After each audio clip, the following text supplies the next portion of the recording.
Welcome to EduCami. I am Rohit Kumar. आज बहुत ही important topic पर हम बात करने वाले हैं। हम एडुकेमी के जो प्लेटफॉर्म के माध्यम से आज हम ये बताना चाहते हैं कि भाई उत्तर प्रदेश लोक सेवा आयोग की तैयारी कैसे की जाए, उसके पाठ्यक्रम क्या है, चाहे वो प्रारंभिक एग्जाम का पाठ्यक्रम हो या मुख्य परीक्षा का पाठ्यक्रम हो। क्योंकि तैयारी करने से पहले हमें इस बात का अंदाज़ा होना चाहिए कि उत्तर प्रदेश लोक सेवा आयोग किस प्रकार के प्रश्न बनाती है और उसका पाठ्यक्रम क्या है। इन सभी चीज़ों पर चर्चा करेंगे। चर्चा करने से पहले अगर हम बात करें कि एक बड़ा प्रमुख कोट है कि अगर आप जीवन में बड़ी कामयाबी पाने के लिए आपकी लालसा और आकांक्षा रखते हैं, अगर आपके अंदर में महत्वाकांक्षा है, बड़ी कामयाबी पाने के लिए छोटे छोटे बदलाव करना बहुत जरूरी है हमारे जीवन में। क्योंकि भाई व्यक्ति का निर्माण उसके व्यक्तित्व से होता है और व्यक्तित्व में बदलाव ही एक व्यक्ति का निर्माण है। तो आप चाहते कि भाई जीवन में बहुत बड़ा कामयाबी प्राप्त हो तो आपके व्यक्तित्व में बदलाव तो लाना ही होगा, चाहे वो व्यक्तित्व अनुशासित हो या व्यक्तित्व प्रतिष्ठा के तौर पर हो या आपका व्यक्तित्व महानता के तौर पर हो, है ना। उसी प्रकार से हमें कामयाबी मिलती है। तो हमारा जो ये सफ़र है यूपी पीएससी अर्थात आपका यूपी पब्लिक सर्विस कमीशन का, ये आपकी छोटी छोटी बदलाव जो है ना आपको कामयाबी दे सकता है। जैसे पढ़ना, सुबह सुबह पढ़ाई करो या फिर किसी वक्त अधिक से अधिक पढ़ाई करना, या तो फिर छोटे छोटे चीज़ों पर ध्यान देना। ठीक है, तो ये सारे चीज़ें हैं। चलिए हम शुरुआत करते हैं आपका पीसीएस एग्जाम के पाठ्यक्रम की, यूपी पीसीएस के पाठ्यक्रम के प्रारंभिक और मुख्य परीक्षा के पाठ्यक्रम के। शुरुआत करने से पहले ये बातें होनी चाहिए कि जो सिलेक्शन का प्रोसेस होता है, चयन की जो प्रक्रिया होती है, वो 3 प्रकार से चयन की प्रक्रिया है। आपको पहले सफर में प्रीलिम्स एग्जाम, जिसे प्रारंभिक परीक्षा कहते हैं, उस प्रारंभिक परीक्षा के दौर से गुजरना पड़ता है। वो प्रारंभिक परीक्षा भले ही आपको प्रारंभ दिखता हो, लेकिन ये प्रारंभ और आरंभ और अंत का श्रेय इसी एग्जाम को दिया जाता है। मतलब ये हुआ कि इसे हम एलिमिनेशन प्रोसेस के तौर पर कह सकते हैं कि तैयारी तो बहुत सारे बच्चे कर रहे हैं, लेकिन उन बच्चों में योग्य बच्चे आपको कैसे निकाला जाए या कैसे एलिमिनेट किया जाए। तो प्रारंभिक परीक्षा जो है शुरुआती दौर में काफी कठिन होता है। कठिन के तौर पर अगर कहें तो इसमें बैठने वाले छात्रों और छात्राओं की संख्या बहुत अधिक होती है और वो अपने आप में एस्पायरेंट्स हैं, वो मेहनत कर रहे हैं, तो इसको क्वालिफाई करना थोड़ा सा मुश्किल हो जाता है। तो प्रारंभिक एग्जाम को पास करना थोड़ा सा कठिन है, परंतु नामुमकिन नहीं, वो आप कर सकते हैं। बाकी अगर आप पाठ्यक्रम को मद्देनजर रखते हुए अगर आप तैयारी किया जाए तो। वहीं पर अगर हम बात करें कि जब आप प्रीलिम्स अर्थात प्रारंभिक एग्जाम के सफर को पार करते हैं तो आपको लिखित परीक्षा अर्थात मेंस रिटन एग्जाम देना होता है। प्रारंभिक एग्जाम जो है सिर्फ क्वालिफाइंग नेचर का होता है, जिसे सिर्फ कट ऑफ को पार करके आप लिखित परीक्षा का हिस्सा बन सकते हैं। मेन रिटन एग्जाम जो लिखित परीक्षा है, जिसमें आपको लिखित तौर पर वो आपका प्रारंभिक एग्जाम ऑब्जेक्टिव वैकल्पिक हुआ करता था, विकल्प के बेस के आधार पर होगा, वस्तुनिष्ठ प्रश्न उसमें पूछे जाते हैं। लेकिन लिखित परीक्षा में आपको पूरी एक्सप्लेनेटरी फॉर्म में आपको लिखित तरीके से शब्दों में लिखकर अपने शब्दों को, अपने आंसर को व्यक्त करने का मौका मिलता है और आपका लेखनी कला के माध्यम से ही पता चलता है कि भाई आप प्रशासनिक के योग्य हैं या नहीं। तो उस पर भी हम ध्यान देने की बात करते हैं कि भाई लिखित परीक्षा को कैसे पास किया जाए, उस पर भी हम अलग से चर्चा करेंगे। वहीं पर तीसरी सफर जब आप लिखित एग्जाम को पास करते हैं तो तीसरा सफर आपका साक्षात्कार अर्थात इंटरव्यू आता है और इंटरव्यू में आपकी व्यक्तित्व का टेस्ट होता है, जांच होती है, मतलब पर्सनालिटी टेस्ट। इसलिए कहा जाता है कि व्यक्ति और व्यक्तित्व। तो आपका व्यक्तित्व जिस पद के लिए आप चयनित किए जा रहे हैं, जिस पद के लिए आपने इस एग्जाम को दिया है, वास्तविक रूप से आप योग्य हैं या नहीं। ऑफिसर बनना काफी नहीं होता है, ऑफिसर के साथ साथ आपके व्यक्तित्व में वो प्रशासन दिखना चाहिए, चाहे वो अनुशासन के रूप पर हो, शब्दों के तालमेल और समन्वय का हो, आपकी भाषा के आधार पर, आपकी प्रेजेंटेशन के बेस के आधार पर। तो हर तरीके से व्यक्तित्व इंटरव्यू में आपकी जांच की जाती है, आपकी बौद्धिक क्षमता को जांच की जाती है, आपकी जो बात करने की शैली को जांच की जाती है, साथ साथ में आप किस प्रकार से आप अनुशासित हैं या नहीं, ये आपकी विचारधारा, आपका नेचर जो है इंटरव्यू में साफ साफ झलक जाता है। तो आपके व्यक्तित्व का टेस्ट होता है, उसमें आपसे ये प्रश्न और उत्तर नहीं किए जा रहे कि आपको इस प्रश्न का उत्तर नहीं आता है, इसमें यह देखा जाता है कि आपका वास्तविक व्यक्तित्व है क्या। तो इस प्रकार से प्रारंभिक और मेंस और तीसरा जो इंटरव्यू के सफर से गुजरने के बाद जो है तीसरा जो सफर आता है जिसे मेरिट लिस्ट कहते हैं, और उस मेरिट लिस्ट तैयार किए जाते हैं, है ना, जिसको मेघा सूची कहते हैं। और उस अगर मेघा सूची में आपका नाम अगर आता है तो आप सौभाग्यशाली हैं, आप प्रशासन की योग्य हैं और आपको प्रशासन संभालने का मौका मिलता है ना, चाहे वो किसी भी प्रकार की प्रशासनिक सेवा हो, चाहे पुलिस सेवा हो, किसी प्रकार का। तो ये यूपीपीएससी की ये तीनों प्रोसेस को हम यहां पर समझे। अब चलिए जाए कि अगर हम इसके यूपीएससी के अगर हम प्री एग्जाम की हम बात करें तो वो सिर्फ मैंने जैसा कि बताया कि जो नेचर ऑफ द यूपीपीएससी जो है वो ऑब्जेक्टिव टाइप का होता है और वो क्वालिफाइंग नेचर का होता है, जिसमें 2 एग्जाम होते हैं, जनरल स्टडी फर्स्ट और जनरल स्टडी सेकेंड। लेकिन इसके साथ साथ में अगर हम ध्यान देने वाली बात यह है कि जो समान अध्ययन का सेकेंड का जो पेपर जिसे क्वालिफाइंग प्रकृति का है, परीक्षा उत्तीर्ण करने के लिए मात्र 33% अंक की आवश्यकता होती है। सीसेट जो कि सिविल सर्विसेज के ही पैटर्न पर होता है, यूपीएससी एग्जाम के ही पैटर्न पर आपका सेकेंड पेपर भी होता है ना। दूसरी बात यह है कि जो मुख्य चरण के उम्मीदवारों को की स्क्रीनिंग के लिए ये समान अध्ययन फर्स्ट पेपर पर विचार किया जाता है, क्योंकि मुख्य परीक्षा के लिए हॉल टिकट प्राप्त करने के लिए इसके अंकों की आवश्यकता होती है। उसके बाद से यह उम्मीदवारों की अंतिम योग्यता निर्धारित करने में कोई भूमिका नहीं निभाती है। जैसा कि हमने बताया कि it's only to qualifying nature, simply सिर्फ क्वालिफाइंग नेचर का। But in the case second paper में आपको you will have to just take only 33% marks. मान लिया 100 अगर मार्क्स के हैं, अगर 80 200 मार्क्स के हैं तो 200 का 33%, इट मीन्स अप्रॉक्सीमेटली 67% मार्क्स अगर आप लाते हैं तो ये क्वालिफाई हो जाते हैं आप सेकेंड पेपर। लेकिन पहला पेपर आपके मुख्य परीक्षा में बैठने के लिए स्क्रीनिंग के लिए होता है।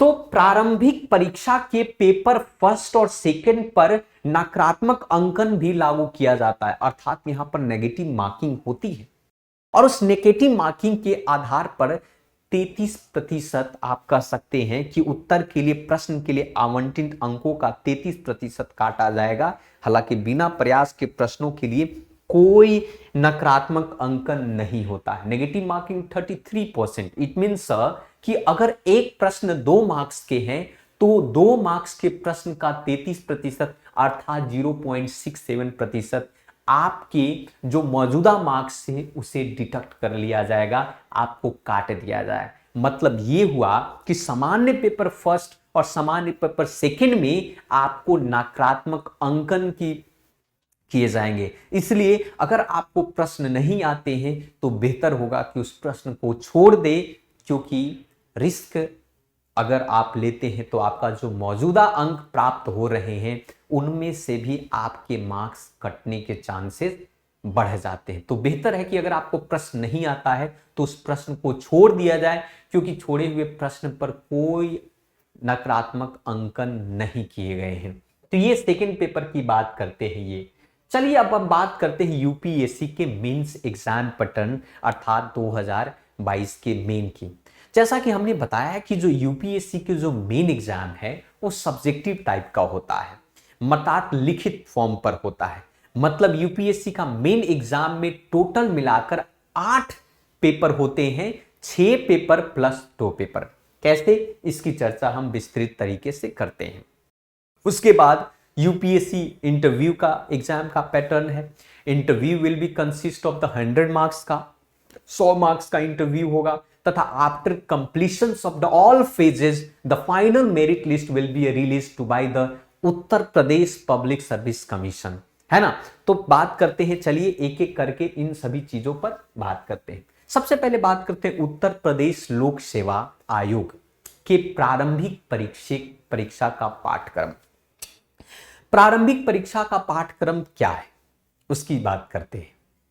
तो प्रारंभिक परीक्षा का जो पाठ्यक्रम है वो 2 घंटे का होता है। अगर पेपर फर्स्ट है तो पेपर फर्स्ट 2 घंटे का होगा, और उस 2 घंटे में 200 मार्क्स का होगा, और उसी 200 मार्क्स में जिससे आपके प्रश्न पूछे जाएंगे उसका जो लेवल एग्जाम का जो लेवल होते हैं वो आपका 12th बेसिस पर आप कह सकते हैं कि अगर 6th क्लास से 12th क्लास तक के सारे सब्जेक्ट को आपने बहुत ही बेहतर और बौद्धिकता के साथ अगर आपने अध्ययन किया है तो इस एग्जाम में सफलता के चांसेस आपके बढ़ जाते हैं। मतलब कह सकते हैं कि जो समान अध्ययन का पेपर फर्स्ट होता है उसमें जिस प्रकार से प्रश्न पूछे जा सकते हैं उसमें राष्ट्रीय और अंतर्राष्ट्रीय महत्व की सामयिक जो घटनाएं हैं उस पर प्रश्न बन सकता है, जिसे आप करंट अफेयर कहते हैं। जैसे उदाहरण के तौर पर रसिया और यूक्रेन के बीच की विवादों की बात हो सकती है, रिजर्व बैंक के द्वारा जो मौद्रिक नीति में जो बदलाव किए गए नीति के बारे में प्रश्न हो सकता है, या फिर आप कह सकते हैं कि भारत के महंगाई दर में वृद्धि की बात, या जीडीपी की बात, या राज्य या केंद्र सरकार के जो नए नए जो स्कीम्स हैं उस स्कीम से संबंधित भी आपके प्रश्न पूछ सकते हैं, क्योंकि ये सभी प्रशासन का एक हिस्सा होता है। तो राष्ट्रीय और अंतर्राष्ट्रीय महत्व की जो समसामयिक जो घटनाएं हैं उनके बारे में काफी प्रश्न पूछे जाते हैं। वहीं पर आप कहे समान अध्ययन के फर्स्ट पेपर में तो भारत का इतिहास और भारतीय राष्ट्रीय आंदोलन में जो लोगों की जो सहभागिता थी क्रांतिकारियों का, चाहे 1857 की क्रांति हो, चाहे 1905 के स्वदेशी मूवमेंट हो, या 1919 के जालियांवाला बाग कांड हो, या फिर आप कह सकते हैं कि 1942 के अंदर में जो भारत छोड़ो आंदोलन से संबंधित जो प्रश्न है वो सभी प्रश्न समान अध्ययन में इतिहास के तौर पर पूछे जा सकते हैं। चाहे वो भौतिक, सामाजिक, आर्थिक, भूगोल, इन सभी से प्रश्न पूछता है। वहीं पर भारत एवं विश्व से भूगोल से बहुत सारे सवाल हैं, क्योंकि भारत तो विविधताओं का देश है। भारत में कई प्रकार की जलवायु है। भारत के अंदर में आप पठारीय region, river system of India, या फिर आप कह सकते हैं भाई तो माउंटेन रीजन्स की बात कर सकते हैं। तो भारत और एवं विश्व के भूगोल से संबंधित भी काफी प्रश्न पूछे जाते हैं। वहीं पर भारतीय राजनीतिक शास्त्र, या फिर कह सकते हैं कि भारत का संविधान, राजनीतिक व्यवस्था, पंचायती राज, लोक नीति, या आधिकारिक मुद्दे, या राइट्स, या fundamental rights, fundamental duty, directory principle state policy, parliamentary system of India, इन सभी से काफी सवाल पूछे जाते हैं आपका। तो मतलब भारतीय राजनीतिक शास्त्र का भी एक अहम हिस्सा आपके यूपीपीएससी एग्जाम के लिए हो सकता है। वहीं पर अगर बात करें कि यही पेपर समान अध्ययन में देखा जाए तो सामाजिक क्षेत्र के जो है आपके आर्थिक और सामाजिक विकास से संबंधित, मतलब इंडियन इकोनॉमिक्स से संबंधित प्रश्न पूछ सकते हैं, या फिर आप जनसांख्यिकी से संबंधित से प्रश्न पूछ सकता है, गरीबी से पूछ सकता है, विकास से पूछ सकता है। सभी प्रकार के प्रश्न जो है आर्थिक नीति से काफी सवाल पूछता है, तथा आपका पर्यावरण, परिस्थिति तंत्र, इन्वायरमेंट, जलवायु, इन सभी से समान अध्ययन फर्स्ट में पेपर में पूछे जाते हैं। वहीं पर समान विज्ञान है आपका, सोशल साइंस, या कह सकते हैं आपकी जनरल साइंस से भी काफी क्वेश्चन पूछा जाता है, चाहे वो बायोलॉजी का हो, चाहे फिजिक्स का हो, चाहे केमिस्ट्री का हो। तो कह सकता है मोटा मोटी अगर बात करें कि 6th क्लास से 12th क्लास तक के सब्जेक्ट का अगर आपका अनुभव है, आपने थोड़ी गहन रुचि के साथ आपने अगर अध्ययन किया है, तो उत्तर प्रदेश लोक सेवा आयोग के प्रारंभिक परीक्षा को पास करना आपके लिए शायद आसान हो सकता है। यही सीसी से संबंधित इसके पाठ्यक्रम की बात इसमें की जाती है। वहीं पर सीसेट पेपर सेकंड की बात करें, उसकी भी अवधि 2 घंटे की होती है और उसका भी अंक 200 मार्क्स का होता है। लेकिन इसके अंदर में जो पूछे गए सवाल है उसमें से आपका कॉम्प्रिहेंशन पूछा जाता है, इसमें जिसको हम विस्तारीकरण कहते हैं। कॉम्प्रिहेंशन के साथ साथ। उसके बाद अंतरवैयक्तिक क्षमता पूछे जाते हैं, जिसे सप्रेशन, कौशल और समाधान, जिसको आप IQ लेवल के क्वेश्चन, जिसको एप्टीट्यूड कहते हो आप, या तार्किक और विश्लेषणात्मक योग्यता के बारे में सवाल पूछ सकते हैं, इंटेलिजेंस से रिलेटेड समान बौद्धिक योग्यता पूछ सकता है, या आप कह सकते हैं कि भाई इससे एप्टीट्यूड हुआ, एटीट्यूड हुआ, या फिर आप कह सकते हैं कि रीजनिंग के सवाल पूछ सकता है, जिसमें आपका वेन डायग्राम्स हुए, है ना, आपकी जो अर्थ, आप कह सकते हैं अर्थमेटिक के सवाल पूछे जा सकते हैं, रेखा गणित हुआ, आपका ज्योमेट्री के सवाल पूछ सकता है, प्रारंभिक गणित। अगर आपने 10 क्लास तक, 10th क्लास तक, 7 से 10 क्लास तक में आप थोड़ी सी भी गणित में आपने अगर अभिरुचि रखा होगा और थोड़ी सी भी अगर गणित का अनुभव होगा, तो आप सिंपल मैथमेटिक्स के भी सवालों को आप सॉल्व कर देंगे, है ना। बहुत ही सिंपल बात। आपको 10 तक के क्वेश्चंस को अर्थमेटिक या फिर RA शर्मा हुआ, या फिर जो भिन्न प्रकार के बहुत सारे बुक जो मार्केट में आते हैं, उनको आप एक बार आप सॉल्व कर ले, तो सीसेट के एग्जाम आपके लिए बहुत ही आसान हो सकता है। मतलब प्रारंभिक गणित जो हाई स्कूल के स्तर तक का होता है, 10th क्लास तक के पाठ्यक्रम से, उसी से संबंधित सीसेट में भी क्वेश्चन पूछे जाते हैं। इसके अलावा कॉम्प्रिहेंसिव आपका विशास्त्रीकरण की, आपको एक कॉम्प्रिहेंसिव एक पैसेज दे दिया गया, और पैसेज दिया गया और उस पैसेज से कुछ प्रश्न दिए जाते हैं तर्क के आधार पर कि आपने इस पैसेज को समझा तो ये पैसेज कहना क्या चाहता है, उसका सारांश क्या है, ये बताना क्या चाहता है। इस प्रकार से सवाल आपको पूछे जाते। मैं उदाहरण के साथ जो है आपको दूसरे क्लास में मैं आपको बताऊंगा। चलिए वहीं पर बात करते हैं मुख्य परीक्षा पाठ्यक्रम से, मेन एग्जाम सिलेबस की। तो जैसा कि हमने कहा कि भाई मेन एग्जाम में आपका सामान्य हिंदी होंगे, निबंध होगा, वहीं पर समान अध्ययन आपका GS फर्स्ट होता है, GS सेकेंड, GS थर्ड और GS फोर्थ। 8 टोटल प्रश्न पेपर होते हैं, जिसमें से आपका हिंदी हुआ, निबंध हुआ। तो सबसे पहले ऐसे की बात करते हैं कि ऐसे से क्या प्रश्न पूछता है। ऐसे का मतलब निबंध होता है। निबंध के जो प्रश्न पत्र में 3 खंड होंगे, और वो 3 खंड की अगर हम बात करें तो उम्मीदवार को प्रत्येक खंड से एक विषय का चयन करना होगा, और उस एक विषय पर, उनमें से प्रत्येक विषय पर 700 शब्दों में एक निबंध लिखना पड़ता है। निबंध का मतलब क्या होता है? निबंध मतलब जिसका कोई बंधन न हो। अगर कहा कि मनुष्य एक सामाजिक प्राणी है, अरिस्टोटल ने कहा कि, अरस्तु ने कहा कि मनुष्य एक सामाजिक प्राणी है, तो भाई किस आधार पर मनुष्य एक सामाजिक प्राणी है, इस पर आप निबंध लिख सकते हैं। भाई मनुष्य सामाजिक प्राणी है तो उसका मनुष्य की जो है जीवन शैली पर बात कर सकते हैं। सामाजिक दृष्टिकोण हो सकता है, आर्थिक दृष्टिकोण हो सकता है, राजनीतिक दृष्टिकोण हो सकता है ना। तो ये सारे दृष्टिकोण के पहलू पर हम निबंध में हम लिखते हैं। तो निबंध पर भी ये 700 में आपको पूछता है। वो साहित्य और संस्कृति से संबंधित निबंध हो सकता है, राजनीतिक क्षेत्र हो सकता है, सामाजिक क्षेत्र हो सकता है, आर्थिक क्षेत्र हो सकता है, विज्ञान हो सकता है, पर्यावरण हो सकता है, उद्योग हो सकता है। इन सभी संबंधित से काफी क्वेश्चंस आपको निबंध में पूछता है।